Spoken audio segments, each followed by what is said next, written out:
El mes de marzo de 2020 pasó a la historia como uno de los tiempos más trágicos de la historia reciente. Un mes protagonizado por una pesadilla que apenas comenzaba, una pesadilla con nombre propio, COVID-19. La enfermedad causada por un nuevo coronavirus que cobraba sus primeras víctimas en China y que rápidamente se extendió por el mundo entero. Los millones de mujeres que salieron a las calles el 8 de marzo en todo el mundo para pedir por sus derechos, jamás se imaginarían que solo días después ya serían confinadas por órdenes judiciales en sus casas. Pues casi la totalidad del planeta optó por el método de cuarentena para mitigar la rápida propagación del virus. Fábricas, terminales aéreas, terrestres y marítimas cesaron sus operaciones, y países enteros adoptaron medidas drásticas, con excepción de algunos gobiernos que gracias a no actuar con la responsabilidad debida, les tocó sufrir consecuencias devastadoras. A principios de marzo en Italia no se le prestaba mucha atención al asunto, y a finales de mes, el número de fallecidos superaba los casi 1000 personas por día. Lo mismo pasaba en España, donde el sistema de salud colapsó y centenares de personas morían diariamente. En Brasil, el presidente Bolsonaro prefirió salvaguardar la economía a costa del descuido de la ciudadanía, convirtiéndose en el país suramericano más golpeado. En Ecuador, los enfermos morían en las calles o abandonados a su suerte en los hospitales a la espera de atención médica, especialmente en la ciudad de Guayaquil, donde a los habitantes les tocó incinerar los cadáveres regados por las calles.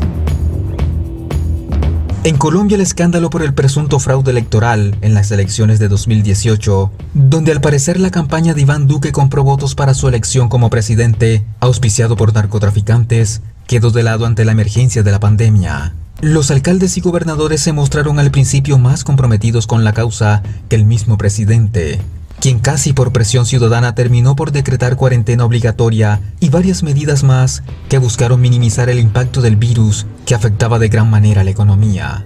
En ese mes, el peso colombiano se devaluó ante el dólar, en una caída sin precedentes. Esto mientras la ONU afirmó que en ese país habían ocurrido 36 masacres en 2019.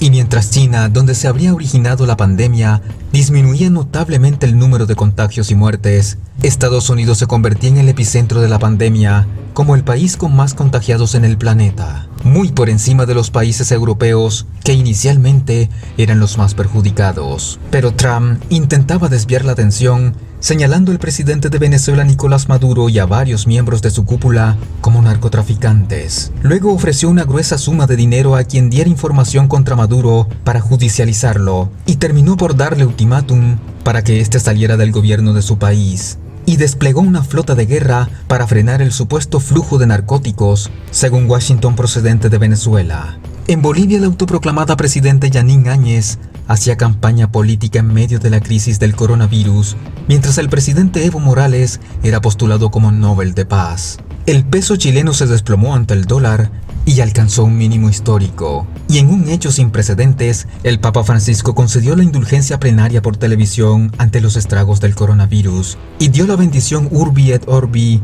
acto religioso que solamente se da en Navidad y Semana Santa.